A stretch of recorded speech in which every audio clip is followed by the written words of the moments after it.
Record. अच्छा, dear students, हमने कल एक क्लास कंडक्ट की जो तकरीबन स्टूडेंट्स ने मिस की है। 10 स्टूडेंट्स से attendance is going to be a big issue for you. अगर आप लोगों ने अटेंडेंस मेंटेन नहीं की है तो प्रॉब्लम हो जाएगा, बिकॉज कंप्यूटर डिपार्टमेंट जो है वो किसी भी सूरत में लैक ऑफ मिनिमम रिक्वायरमेंट के बगैर जो है ना वो आगे जाने नहीं देता, फाइनल में अपेयर नहीं होने देता।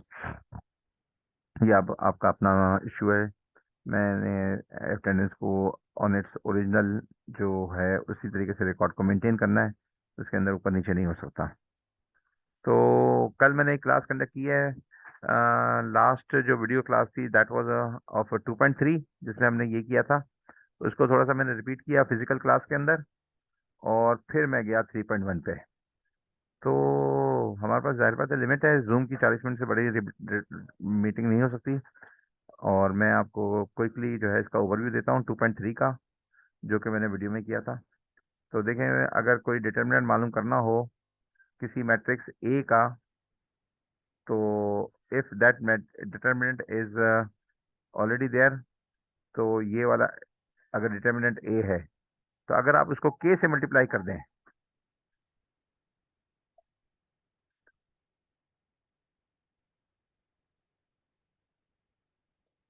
के से इसको मल्टीप्लाई कर दें। अच्छा, ये रिकॉर्डिंग पॉज करनी पड़ेगी ना। अच्छा, 1 मिनट। अच्छा, अस्सलाम वालेकुम डियर स्टूडेंट्स अगेन। अगर डिटर्मिनेंट ए है किसी मैट्रिक्स का और आपने उस मैट्रिक्स को के से मल्टीप्लाई कर दिया है, तो determinant will multiply with k raise to power n, where n is the order of the matrix. अच्छा, इसी तरीके से अगर आपके पास दो मैट्रिक्स हैं ए और बी, और इसके डिटर्मिनेंट आपने अलग अलग मालूम कर लिए हैं, determinant of A and determinant of B, तो इस तरीके से ये डिटर्मिनेंट नहीं मालूम किया जा सकता, क्योंकि ये जो है नॉट इक्वल टू का ये सेम नहीं आएगा। Determinant of A is like something, and then you add the two matrix और फिर डिटर्मिनेंट मालूम करें तो वो बराबर नहीं होता। एक एक कोई बहुत खास किस्म का केस है जिसके अंदर कोई एक छोटी सी रिलेशनशिप बन जाती है, वो आप यहाँ से देख लेंगे वो क्या रिलेशनशिप है। तो अगर कोई एक रॉ कॉमन हो और कोई एक कॉलम हो कॉमन, तो फिर एक रिलेशनशिप बन जाती है, लेकिन वो इतनी इंपॉर्टेंट नहीं है, उसके एक्सरसाइज के अंदर भी कोई पार्ट नहीं है, एग्जाम में भी कोई पार्ट नहीं है। अच्छा, अगर दो मैट्रिक्सेस अगर मल्टीप्लाई हो रही हो, तो उसका डिटर्मिनेंट स्ट्रेट फॉरवर्ड मल्टीप्लाई कर दें, तो दैट रिजल्ट होल्ड्स ट्रू। और वो बात हो रही है इसकी के determinant of A plus B, A into B is equal to determinant of A multiply by determinant of B. ये मैं आपको बताता हूँ कहाँ पे लिखा हुआ। ये क्या बात हो रही है, ये बात हो रही है, ये थ्योरम है। अच्छा, चलें, सही है, ये बात मैंने आपको बता दी। इसके बाद जो है वो एडजॉइंट है, और ये adjoint is useful in Cramer's rule. तो वो आप देख लीजिएगा प्रीवियस लेक्चर से, और ये वाला रिजल्ट भी आप देख लें कि अगर आपने ए इनवर्स मालूम किया है, तो ए इनवर्स का जो डिटर्मिनेंट होगा that will be equal to 1 upon determinant of a. ये एक थ्योरम है, and maybe you will sometime you will use it in your exercise, and maybe you will also be using it in final, in your exam, midterm exam. अब हम चलते हैं 3.1 पे। देखें, 3.1 the third chapter is included in the mid term, तो you have to speed it up. और जैसे जैसे हालात चल रहे हैं और जैसे आप लोगों की प्रैक्टिस जा रही है, and the way you are just spending ये your time on this subject of linear algebra, मेरे हिसाब से वो काफ़ी नहीं है। बहुत ज़्यादा मेहनत की ज़रूरत है। देखें, इंजीनियरिंग में या आपका जो कंप्यूटर साइंस में linear algebra does not mean just कि आपने मैथ्स के अंदर किसी चीज़ को कैलकुलेशन करके समझ समझ लिया इसको कि ये ऐसे ऐसे स्टेप्स होते हैं। नहीं, उसकी एक फिजिकल मीनिंग है। जैसे लीनियर इक्वेशन है, लीनियर इक्वेशन की एक ज्योमेट्रिकल शेप है, एक उसकी मीनिंग है। जैसे ये एक ग्राफ है एक्स प्लस वाई। अब एक्स प्लस वाई एक ग्राफ है, एक दूसरा ग्राफ है 2x + 2y, और इसके अंदर मैंने ये इक्वेशन लिखी इज इक्वल टू 6। तो ये क्या मतलब हुआ इसका मतलब है कि दोनों रिपीटेड इक्वेशंस हैं और इसके इनफाइनाइट सॉल्यूशंस हैं, पूरी लाइन इसका सोल्यूशन है। लेकिन अगर मैंने ये 7 लिख दी, 8 लिख दिया, तो ये दो अलग लाइनें हैं। कार्टेशियन कोऑर्डिनेट सिस्टम में ये दो अलग लाइनें हैं। और अगर मैं यहाँ पे कोई और चीज लिख देता हूँ, तो ये दो लाइनें हैं। ये इसका एक सोल्यूशन है और ये यूनिक सोल्यूशन है, ये यूनिक सोल्यूशन है। इस वाले केस के अंदर नो सोल्यूशन, और इस वाले केस के अंदर रिपीटेड सॉल्यूशंस। तो इसकी एक मीनिंग है। तो हमें मैथ्स के अंदर इतनी अंडरस्टैंडिंग डेवलप करनी है कि हमें उसके फिजिकल मीनिंग समझ में आ रही हो कि हम क्या कर रहे हैं, और उसके ज्योमेट्रिक साइड पे क्या इसका इफेक्ट है। तो इसके लिए मैंने आपको बताया था कि कुछ वीडियो, सीरीज ऑफ वीडियोस थी, अगर आप उसको देख लें। वो मैंने आपको वीडियो लिंक शेयर किया था, मैं आपको दोबारा यहाँ पे शेयर करूंगा अभी। तो हाथ के हाथ ही कर देता हूँ। वो मेरे पास है यहाँ पर वीडियोस का लिंक। और वो जो अंदर से चीजें बताता है ना कि एक्चुअल में मैथ्स के अंदर हो क्या रहा है।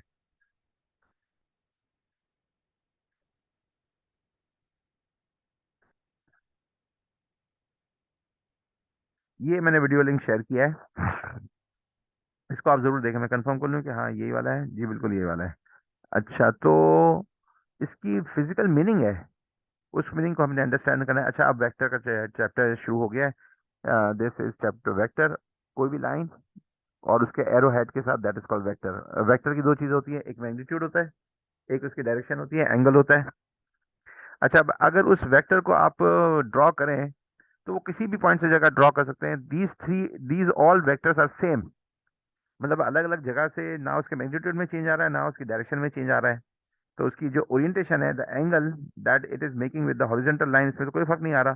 तो आप इसको यहाँ से यहाँ पे ट्रांसलेट करें, यानी इसको ट्रांसफर करें, तो they all are called equivalent vectors. तो इक्विवेलेंट वेक्टर होने के लिए क्या जरूरत है कि उसकी लेंथ बराबर हो, यानी इसका मैग्नीट्यूड, और एक ये है कि उसका एंगल बराबर हो, उसकी ओरिएंटेशन, उस एंगल जो इसका टिल्ट है वो बराबर हो। अब वो चाहे कहीं पर भी हो। तो all the parallel lines with the same angle, parallel line से तो सेम सेम सेम एंगल होगा, और with the same length, they all are called equivalent vectors. अब देखिए, मैं थोड़ा सा तेज जाऊंगा because I already have conducted this class on site. अब मैं सिर्फ कंपनसेशन दे रहा हूँ, अब आपको थोड़ी सी एफर्ट ज़्यादा करनी पड़ेगी।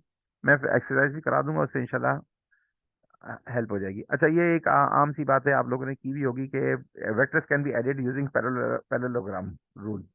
अब दो वेक्टर्स हैं, तो इसको ऐड करने का तरीका क्या है कि if this vector is v and this vector is w, तो इसका जो आंसर है, it is a vector which is passing through the these two vectors. अब इसको ऐड कैसे करें?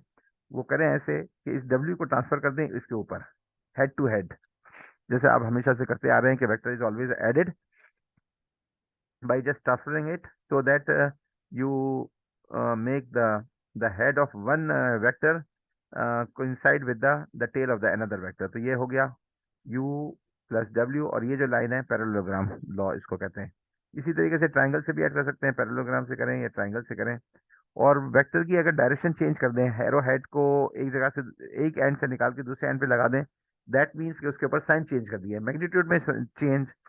Change as means minus. अगर एक वेक्टर है v, तो उसका माइनस v का मतलब क्या होगा?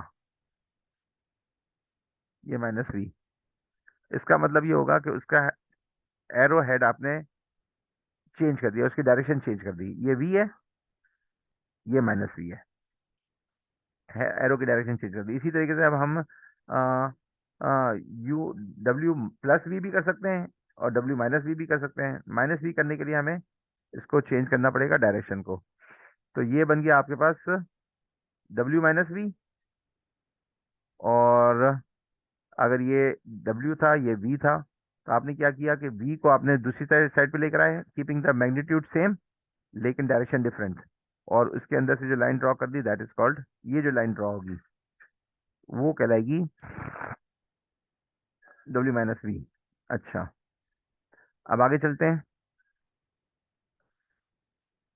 हैविंग सेड दिस, अब हम कहते हैं कि associative law for vector holds true. चाहे आप पहले दो वेक्टर को वी डब्ल्यू को ऐड कर लें, फिर इसके अंदर यू को ऐड कर लें, या फिर यू और प्लस वी को कर लें और डब्ल्यू को ऐड कर लें, ये बिल्कुल सेम चीज है। अच्छा, what is the meaning of collinear? Collinear vectors, parallel vectors और collinear vectors. Parallel vectors, this parallel vectors, the terms parallel vectors, and then collinear vectors mean same. Parallel vectors का मतलब है कि दोनों वेक्टर्स जो है एक ही डायरेक्शन में है, और कोलिनियर वेक्टर का भी मतलब यही है कि they are pointing towards the same direction. अच्छा, अब देखें, अभी हम जब अभी तक हम बात कर रहे थे वेक्टर्स की in without without any coordinate coordinate system, x y वगैरह में कोई नहीं था उसमें। लेकिन अब हम बात कर रहे हैं कि वेक्टर इन कोऑर्डिनेट सिस्टम, तो इसमें X Y coordinate coordinate system आ गया है। तो इस कोऑर्डिनेट सिस्टम में ये जो पॉइंट है, दिस दिस पॉइंट, इसका जो है कोई, इसका एक ऑर्डर्ड पेयर है। ये ऑर्डर्ड पेयर है, ये टू V1 और V2, इसके एक एक्स है एक वाई है, V1 is x and V2 is y. तो ये तो एक पॉइंट है। लेकिन अगर हम एक लाइन ड्रॉ कर लें starting from its origin, that is 0 0, तो ये एक वेक्टर बन जाएगा। और वेक्टर को भी हम उसी तरीके से शो करेंगे जैसे हमने एक पॉइंट को शो किया था, by just an ordered pair. Either this is a dot और दिस इज अ वेक्टर। ये आपकी इंटरप्रिटेशन में फर्क है, आपके अंदर सोच में फर्क है। Otherwise they will be just representing both the things. Line draw करने ओरिजिन से लेकर डॉट तक, तो दैट इज अ वेक्टर। और फिर एक डॉट ड्रॉ कर लें तो that is just a point. अच्छा, अब ये पॉइंट जो होता है वो टू डायमेंशनल कोऑर्डिनेट सिस्टम में भी हो सकता है, एक्स वाई। और ये पॉइंट जो है वो थ्री डायमेंशनल में भी हो सकता है, एक्स वाई एंड जेड। तो इसके तीन पेयर होंगे, तीन नंबर होंगे। तो this is order triple. Order triple. अब हम फिजिकल मानी में तो हम सिर्फ तीन डायमेंशन में ही सोच सकते हैं, या कम से कम ज्यादा से ज्यादा हम चार डायमेंशन में सोच सकते हैं कि हम चौथी डायमेंशन टाइम को ले लें। Otherwise in maths there is no limitation of dimension, you can have just n dimensions. अच्छा, सो दो वेक्टर्स को बराबर होने के लिए क्या होना पड़ेगा? How we can just we say two vectors are equal.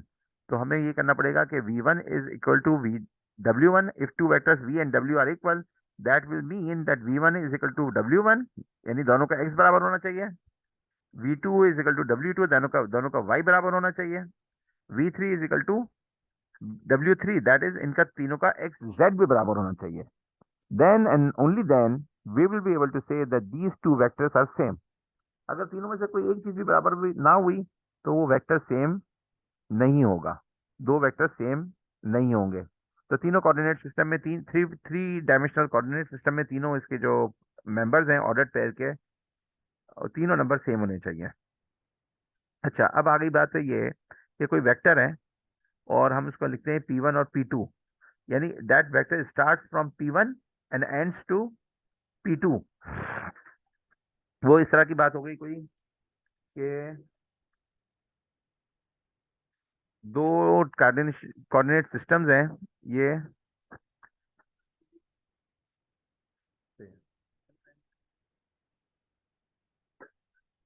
ये कोऑर्डिनेट सिस्टम है। अब अगर मैं इसको लाइन को इस तरीके से ड्रॉ करता हूं, तो ये ये वेक्टर है। लेकिन अगर मैं इसको इस तरीके से नहीं ड्रॉ करता हूं बल्कि इधर से ड्रॉ करता हूं, तो दिस इज कॉल्ड P1। ये P1 हो गया, या ये P हो गया, ये Q हो गया। तो this vector will be called PQ। अब इसका भी एक पॉइंट होगा where you will have x1,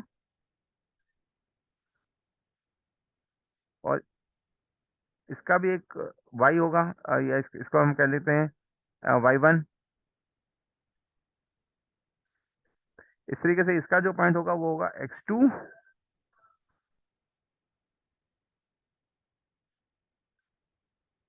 और इसका होगा y2। और ये एरो हेड है, that is this arrow, this vector is pointing towards going outside from the Q. इसका इसका इसका ये जो पॉइंट है that is called the terminal point, और ये जो स्टार्टिंग पॉइंट है that is the initial point. This is called initial point and this is the terminal point. अगर इस तरह की कोई सूरत है, तो आपने इसकी लेंथ निकालनी है, इसके कंपोनेंट्स निकालने हैं, तो आप कैसे निकालेंगे? x2 minus x1, y2 minus y1। ये इसका तरीका थ्री डायमेंशनल होंगे, तो ये Z2 माइनस Z1 भी आ जाएगा अगर वो थ्री डायमेंशनल डायमेंशनल। तो that's how you just find out the coordinates. ये यहाँ पे इन्होंने एग्जांपल सॉल्व करके दी हुई है। अच्छा, अब देखें, एक लाइन है simple straight line. अब simple straight line is like just like paint कहाँ गया, पेंट नहीं है। अच्छा, अब ये स्ट्रेट लाइन है, अ सिंपल स्ट्रेट लाइन। अब हम इसको कहते हैं this is a number line, तो it will be have a zero value here, ये जीरो वैल्यू है। And then all the numbers, the real numbers, can be just shown in this form: positive direction going towards the right and the negative direction going towards left. तो इस सारे real numbers को when you just show in, तो ये पूरा जो पूरा super set है इस पूरे सारे नंबर्स का, that is called real numbers. तो हम इसको कहते हैं R1। कैसे कहते हैं इसको? इसको हम कहते हैं R1, this R1 super script. इसका मतलब यह है कि this is a set of all the real numbers. अब इसके सबसेट में सारे नंबर्स आ सकते हैं। अगर वो कोई टू डायमेंशनल थिंग है तो हम इसको कहते हैं R2। और R2 के अंदर क्या होगा, what will be the super set of R2? R2 के अंदर होगा ऑल द नंबर्स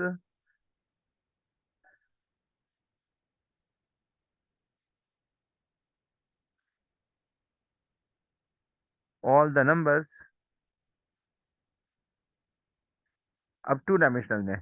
तो इसके अंदर टू डायमेंशनल के अंदर ये क्या है, पूरा ये सेकंड डायमेंशन आ गई, ये सेकंड डायमेंशन आ गई इसकी जीरो पे। अब इस वाली सेट को हम कहेंगे, इसको हम कहेंगे ये पूरा का पूरा R2 है, R सुपरस्क्रिप्ट 2। इसके अंदर अब इसके सबसेट्स क्या होंगे, ये पूरे, तो इसके सबसेट्स होंगे सारे ऑर्डर्ड पेयर्स जो कि पॉसिबल है। 0 1 is a member of this, 1 0 is a member of this, और इस तरीके से जो भी ऑर्डर्ड पेयर हो सकते हैं, ऑर्डर्ड पेयर्स वो हो सकते हैं, वो that will be the set subset, that will be called the domain of this R2 domain. ये पूरे जो सारा कुछ है, तो जितने भी ऑर्डर्ड पेयर बन सकते हैं वो that will just come in R2 dimension, ये 2 है। अगर वो R3 है देन इट 3 डायमेंशनल है, तो उसके अंदर क्या होंगे, सुपरस्क्रिप्ट 3। और इसके अंदर जो पेयर्स आएंगे वो 3 डायमेंशनल होंगे। इसका मतलब है कि 3 एन ऑर्डर ट्रिपल, तो इसके अंदर X1 होगा, X2 होगा, और इसी तरीके से इसके अंदर X3 भी होगा। तो 3 नंबर होगा। तो हाँ, सारे ऑर्डर ट्रिपल्स जो हो सकते हैं कंसिस्टिंग ऑफ रियल नंबर्स, वो सारे ये ऑर्डर ट्रिपल R3 में आएगा। R3 तक तो सही है, लेकिन हम जो है इसको डिफाइन करते हैं हाइपोथेटिकली कि there can be n domain where they are n dimensional है, राइट। तो this is the meaning of R1 and R2 and R3 and then Rn, that is called n space। one space single dimensional space, two dimensional space, three dimensional, and n space। ठीक है। If n is a positive integer, then an ordered n tuple is a sequence of n real numbers like v1, v2, v3, and vn. The set of all ordered n tuple is called the n space, and it's denoted by R superscript n, right?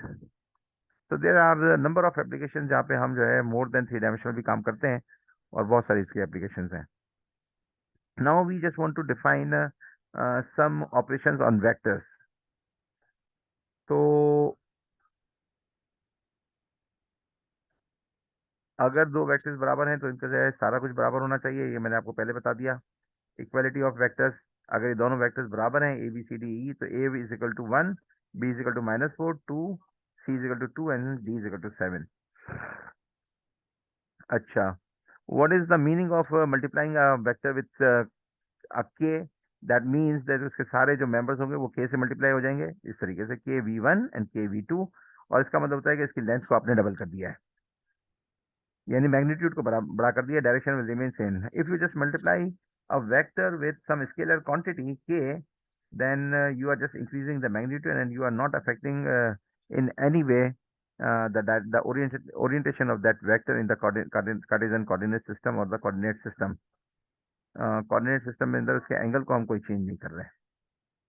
हाँ, angle को change करते हैं अगर हम -1 से multiply करें तो vector पूरी की पूरी डायरेक्शन जो है इसकी चेंज हो जाती है। The magnitude of minus means the vector in the other direction 180 degree. सही है। If you wanted to add the vectors, हम ऐड द वेक्टर्स का मतलब ये होता है कि आप जब है उसके अलग अलग जो जो ऑर्डर्ड पेयर्स हैं उसको ऐड कर दें। राइट। तो v plus W, v plus W की है तो वो कैसे हो गया कि 1 + 4 = 5, -3 + 2 = -1, 2 + 1 = 3। फिर v प्लस डब्ल्यू इस तरीके से हो गया। 2v को मल्टीप्लाई कर दिया, तो 2 से मल्टीप्लाई कर दिया इसको, तो ये 2 हो गया, ये -6 हो गया, ये 2 हो गया, ये 2 मल्टीप्लाई बाय 4 2 हो गया, 4 हो गया, ये वाला। राइट। सो ये सारे थ्योरम जितनी हमने बात की है वो अभी यहाँ पे समराइज कर दिया है, ये इसको आप अपने पार्ट पे गो थ्रू कर लें। एंड देन लीनियर कॉम्बिनेशंस भी हो सकते हैं वेक्टर्स के, और ये एप्लीकेशंस आ गई, और यहाँ पर ये एक्सरसाइज आ गई। तो हम एक्सरसाइज नंबर 1 करते हैं, इसके कंपोनेंट्स निकालते हैं।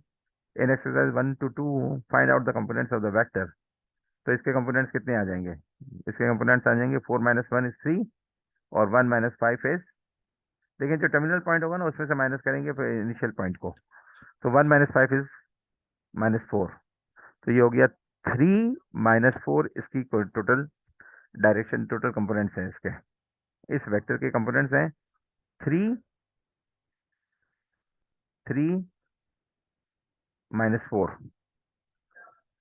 अच्छा, इसका मतलब ये हुआ 3 - 4 का मतलब ये होता है कि आप इसको पेन में देखें कि ये जो वेक्टर बना हुआ था यहाँ पर,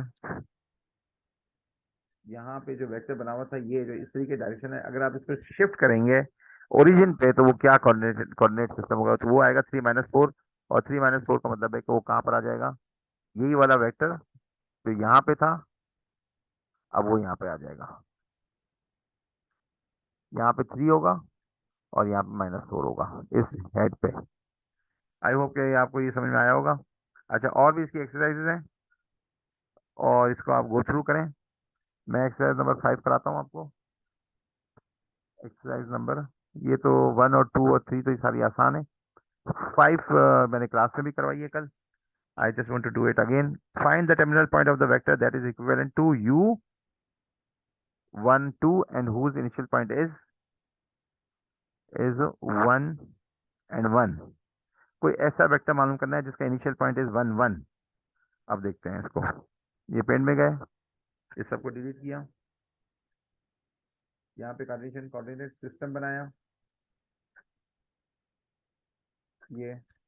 अच्छा, दो वेक्टर बराबर होने के लिए कंडीशन क्या है, इसको ध्यान में रखिएगा कि उन दोनों वेक्टर्स को बराबर होने के लिए डायरेक्शन सेम होनी चाहिए और लेंथ सेम होनी चाहिए।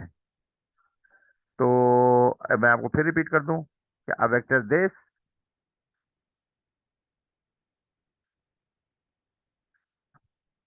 Vector is equal to any other vector, this one, same मैंने कॉपी किया है, डायरेक्शन सेम है।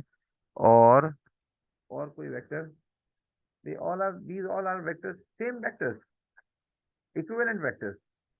ये सारे इक्विवेलेंट वेक्टर्स हैं, देखें अलग अलग जगह पे बने हुए हैं। दे हैव वेक्टर की डेफिनेशन क्या है, वेक्टर इज कि उसका एंगल सेम होना चाहिए और उसका मैग्नीट्यूड सेम होना चाहिए, लेंथ सेम है और इसकी डायरेक्शन एंगल भी सेम है। तो ये दोनों इक्विवेलेंट वेक्टर्स हैं, ये कोलिनियर वेक्टर्स हैं, ये पैरेलल वेक्टर्स हैं।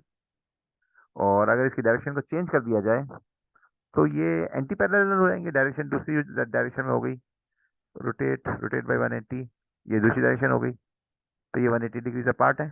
ये इसकी डायरेक्शन दूरी माइनस हो गया, अगर ये एक वेक्टर है तो ये इसका माइनस वेक्टर है दूसरा। अच्छा, अब मैं इसके सिनेरियो में मैं आपको ये समझाना चाह रहा हूँ कि एक वेक्टर है और इन्होंने कह दिया है कि find the terminal point of the vector that is equivalent to 1/1 and 2। कोई एक वेक्टर है जो इसका कोऑर्डिनेट सिस्टम दिया है 1 and 2 इसके बराबर है। तो देखें 1 and 2 है ना, तो 1 यहाँ पर हो गया, ये 1 हो गया, ये 2 हो गया, और ये 1 हो गया, ये 2 हो गया, और 1 and 2 है तो 1 यहाँ पे, 2 यहाँ पे, तो this is going to be the point यहाँ पे। नहीं, ऐसे नहीं, ये वाला वेक्टर, ये 1 and 2, तो ये यहाँ पे कुछ जा रहा है वेक्टर, ये 1 and 2 वेक्टर हो गया। अब ये जो दूसरा वेक्टर है, दूसरा जो वेक्टर है, जो जिसको हम फाइंड आउट करना चाह रहे हैं, वो क्या है कि उसका क्या है, हुज इनिशियल पॉइंट इज 1 1। अब इनिशियल पॉइंट 1 1 है इसका, और इसके बराबर है, तो इसका मतलब लेंथ इसके बराबर होनी चाहिए। तो 1 1 का हम इनिशियल पॉइंट बनाते हैं, 1 1 का इनिशियल, ये ए वेक्टर ए का इनिशियल पॉइंट इज 1 1। तो 1 1 इसका इनिशियल पॉइंट है, तो यहाँ पे इसका इनिशियल पॉइंट होगा, ये इसका इनिशियल पॉइंट होगा, ये वाला। और इसके बाद एक वेक्टर होगा जो कि बिल्कुल इसके जितना ही होगा, इनिशियल पॉइंट ये होगा और इसका इक्विवेलेंट होगा। तो इक्विवेलेंट का मतलब है कि उसकी डायरेक्शन भी वही होगी जो इस वेक्टर की है। इसको वेक्टर को नाम दिया है you, this is a you vector. तो इसका इनिशियल पॉइंट मौजूद है, तो इसकी जो लेंथ होगी वो कितनी कितनी होगी, बिल्कुल एक्स में भी उतनी होगी, वाई में भी इतनी होगी। तो हम क्या करेंगे, इसका टर्मिनल पॉइंट मालूम करने के लिए हम इसकी लेंथ के अंदर इसकी लेंथ को ऐड कर देंगे, राइट। तो मैं आपको वहां पे बताता हूँ सवाल में कि इट्स आंसर विल बी 1 + 1, इसमें ऐड कर देंगे 1 + 1, और इसके अंदर ऐड कर देंगे 1 + 2, तो ये 3 हो जाएगा। 2 और 3 इसका आ जाएगा, मैं करके दिखाता हूँ आपको।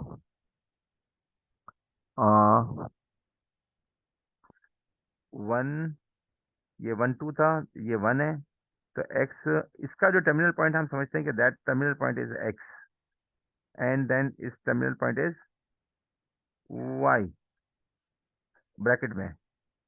तो हमें पता है कि what is going to be X is going to be equal to the initial point 1 plus इसके बराबर है इसका 1, ये भी 1 था, 1 2 था ना ये, तो it will be 2, x will be 2 and y किसके बराबर होगा, y will be equal to y की जो 1 है, वाई प्लस, और इसके अंदर इसको जो 2 को ऐड करेंगे यू का, जिसके वो बराबर है, तो ये आ जाएगा 3। तो this point comes out to be 2 3। Hope this was clear. अच्छा, अब मुझे जो है सॉल्व करना है दूसरा सवाल। अब मैं आपके साथ दूसरा सवाल सॉल्व कर रहा हूँ। B, find the initial point of the vector that is equivalent to u. 3 dimensional vector है, और अब हमें इनिशियल पॉइंट मालूम करना है, और हमें टर्मिनल पॉइंट मौजूद है। इसको आप सॉल्व करें, मैं आपको सॉल्व करवाता हूँ जो मेरे जहन में है। 7, 7 को सॉल्व कराता हूँ। 7 बड़ा जो है, समझ लो कि की पॉइंट है इस पूरी एक्सरसाइज का, जो है ना सवाल, जो है ना जो मेन सवाल है, that is the 7। Find an initial point of P of a non zero vector u. एक वेक्टर है यू, इसका पी का जो है इनिशियल पॉइंट मालूम करना है with terminal point Q is equal to 3 0 - 5, and such that u has the same direction as v is equal to 4 - 2 - 1। तो एक वेक्टर मालूम करना है u, जिसकी डायरेक्शन तो बिल्कुल यही वाली है, v वाली, और उसका एक टर्मिनल पॉइंट दिया हुआ है। तो इसको हम क्या करते हैं, इसको हम ये करते हैं कि हम कहते हैं सबसे पहले तो एक वी वेक्टर बनाओ। वी वेक्टर बनाया, अब मैं इसकी जो है डायरेक्शंस को जो है वो मैं नहीं कर रहा हूँ, सिर्फ मैं आपको आइडिया समझा रहा हूँ। उसके कोऑर्डिनेट सिस्टम्स को मैं उसके सही कोऑर्डिनेट उसमें नहीं ड्रॉ करूंगा, जस्ट मैं इसको ड्रॉ करूंगा एज ए वेक्टर। तो ये एक वेक्टर है, ये एक वेक्टर है वी, एक वेक्टर है ये वी,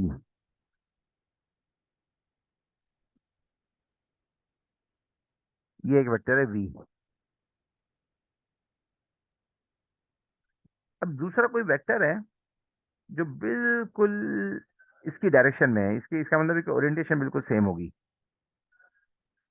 तो हम ये कहते हैं कि इसकी ओरिएंटेशन सेम होगी, तो ये वेक्टर कहीं यहाँ पर होगा, इसी की लाइन में होगा, यहाँ पर। तो उसका उसका क्या मौजूद है, हमारे पास टर्मिनल पॉइंट मौजूद है, क्या मौजूद है इस 7 में, vector with the terminal point, इसका क्यू जो है टर्मिनल पॉइंट मौजूद है, इनिशियल पॉइंट मालूम करना है। तो हम कहते हैं कि इसका टर्मिनल पॉइंट दिस, ये जो है टर्मिनल पॉइंट, ये हमारे पास इसकी इसकी कॉपी बना लेते हैं, इस टर्मिनल पॉइंट की। तो सेव करके रख लेता हूँ उनके पास, ये टर्मिनल पॉइंट है क्यू। अच्छा, अब मैं चला गया पेंट में, एक मैंने मैंने वेक्टर ड्रॉ किया, टर्मिनल पॉइंट, एक वेक्टर ड्रॉ किया, इसकी डायरेक्शन बिल्कुल यही वाली होगी। हाँ, ये वाली डायरेक्शन होगी बिल्कुल। थोड़ी डायरेक्शन सेम रख रहा हूँ, लेकिन मैं थोड़ा सा दिखाने के लिए ऐसा नहीं करता, साथ में ओवरलैप कर लेता हूँ इसको। अब ये कोई वेक्टर है और ये इसका टर्मिनल पॉइंट है, ये क्यू, ये इसका टर्मिनल पॉइंट है, ये इसका एरो है। तो हम ये कहते हैं कि हमें इसकी डायरेक्शन बिल्कुल सेम रखनी है, तो हम कहते हैं कि इसका इनिशियल पॉइंट यही वाला है जो कि v का है। तो फिर क्या होगा कि एक वेक्टर मिल जाएगा हमें जिसका टर्मिनल पॉइंट ये है, क्योंकि हमें कोई लेंथ की डायरेक्शन तो दी नहीं है ना, तो हमें तो एक वेक्टर मालूम करना है जिसकी ओरिएंटेशन v के ओरिएंटेशन के बराबर हो। तो हम ये एज्यूम कर सकते हैं कि इसका इनिशियल पॉइंट ये होगा। तो इनिशियल पॉइंट मालूम करने के लिए हमें क्या करना पड़ेगा कि इस इनिशियल पॉइंट का, हमें जो है इनिशियल पॉइंट मालूम करना होगा। तो इस वेक्टर का ये बिल्कुल बराबर है ये। तो हम कहेंगे कि इसका इनिशियल पॉइंट जो होगा वो एक्स, वाई और जेड होगा। ठीक है, तो ये वाला vector with this terminal point, ये वाले पॉइंट पे, इस वाले पॉइंट पे ये स्टार्ट होगा कोई एक्स वाई जेड। तो अब अगर हमारे पास टर्मिनल पॉइंट मौजूद हो और हमें लेंथ मालूम हो, तो हम कैसे मालूम करते हैं? तो वो ऐसे मालूम करते हैं कि हम वी को देखते हैं, वी को लेकर आते हैं यहाँ पे। हाँ, वी को लेके आते हैं, यही V, my V is this one. इसको मैं कॉपी बना लेता हूँ ताकि मैं वहाँ पे पेस्ट कर सकूँ। ये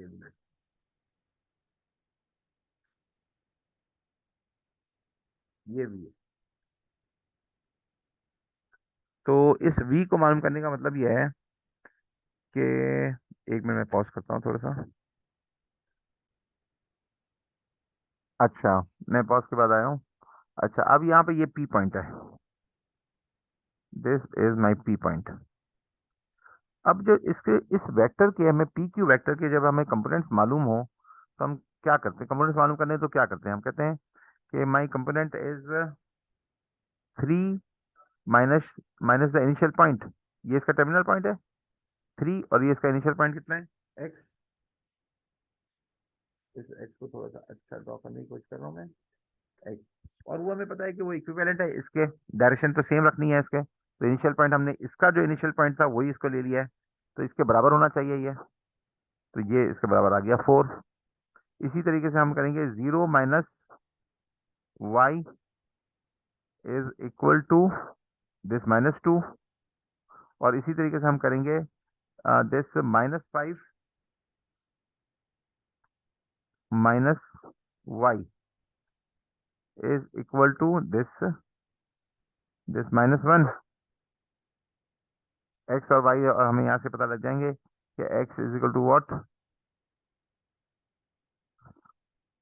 यहाँ से आ जाएगा x is equal to 4, x is equal to sorry x is equal to -1, x is equal to -1। यहाँ से आ जाएगा वाई इज इक्वल टू 2, और यहाँ से आ जाएगा z इज इक्वल टू, ये सॉरी ये z था, z इज इक्वल टू -4। ये बात आई। अब इसका 7b आप सॉल्व करें, और अगर ना हो तो आप व्हाट्सएप पे भेजें, मैं आपको इसका स्नैपशॉट भेज दूंगा, इसकी ऑडियो भी भेज दूंगा। अभी मैं कुछ और कराना चाह रहा हूँ, और मैं चला जाता हूँ इस वक्त कौन से सवाल में, 15 करा देता हूँ मैं आपको, 15। क्लास में भी मैंने ये वाले सवाल कराए, असाइनमेंट भी दूंगा मैं ज़्यादातर इसका। अच्छा, which of the following vectors in R six if any are parallel to. तो देखें, अगर कोई वेक्टर अगर पैरेलल होगा ना, तो क्या होगा कि उस वो दूसरे से प्रोपोर्शनल होगा। तो देखें, ये तो कोई ऐसा नंबर मिल सकता है जिसको मल्टीप्लाई करें तो ए आ जाए, नहीं आ सकता। इसको ऐसा नंबर मिल सकता है, जैसे अगर -2 से मल्टीप्लाई कर दें तो ये 4 आ जाएगा, -2 से मल्टीप्लाई करें तो ये -2 आ जाएगा, -2 multiply 0 is 0, -2 multiply by 3 is -6, -2 multiply by 10 is -10। तो ये वाला जो वेक्टर है ये पैरेलल है। अच्छा, ये जो सी वेक्टर है ये 0 0 वेक्टर है, और 0 0 वेक्टर को हम कहते हैं कि इसकी कोई डायरेक्शन नहीं होती, इसकी हम कोई भी डायरेक्शन ले सकते हैं। तो yes, in a way it is also a parallel. तो ये पैरेलल मिलता लग गया। 16, for what values of t if any is the given vector parallel to this. तो अगर हम टी की कोई ऐसी वैल्यू फाइंड आउट कर सकें जिससे ये बिल्कुल प्रोपोर्शनल बन जाए, तो यस 1/2 करें टी को। तो 1/2, तो अगर इसको भी 1/2 करें तो ये अ, बन सकता है। तो काइंड ऑफ पैरेलल बन सकता है, या जैसे ये वाला तो नहीं बनेगा क्योंकि इसके अंदर यहाँ पे टू के साथ टी नहीं है, लेकिन अगर इसके साथ अगर हम करें तो टी को अगर हम कर दें टी इज इक्वल टू 1/2, तो ये 4 आ जाएगा। लेकिन एंटी पैरेलल हो सकता है, पैरेलल नहीं हो सकता क्योंकि यहाँ पे साइन का फर्क आ रहा है। नहीं, ये भी नहीं आ सकता।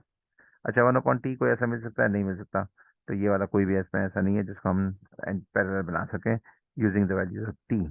क्लास में मैंने ये डिस्कस किया था कि हाँ ये बन सकता है, लेकिन इसमें साइन का फर्क आ रहा है ना, और इसमें टी नहीं है। अगर यहाँ पे टी डाल देना ये, तो फिर यस 1/2 करेंगे इसको टी को, तो ये 4 आ जाएगा, और 1/2 करेंगे तो ये -1 आ जाएगा। मेरे ख्याल से सवाल के अंदर गलती है, यहाँ पे टी होना चाहिए ताकि एक आध प्लस सवाल तो बनता, और इसमें से कोई भी जो है ना पैरेलल नहीं बन रहा। अच्छा, going again to question number 16 है, अब हम चलते हैं 19 पे। 19 है, in the exercise 19 find C1 and C2 and C3 for which the equation is satisfied. तो ये इक्वेशन सेटिस्फाइड करनी है, तो जाहिर बात है कि हमारे पास तीन इक्वेशन आ जाएंगी, C1 C2 C3 है। तो C1 multiply by this one, तो C1 3C2, और प्लस ये 0 C3, इसका मतलब no C3 is equal to -1। इसी तरीके से -1 C1, 2 C2, और 1 C3 इज इक्वल टू 1। इस तरीके से हम तीन तीन वैल्यूज C1 और C2 मालूम कर सकते हैं। तो having said this, I just reach the end of the class. इंशाल्लाह ये क्लास आपके लिए हेल्पफुल हुई होगी, और थोड़ी सी मेहनत की आपको ज़्यादा ज़रूरत है। चलिए, अल्लाह हाफिज़।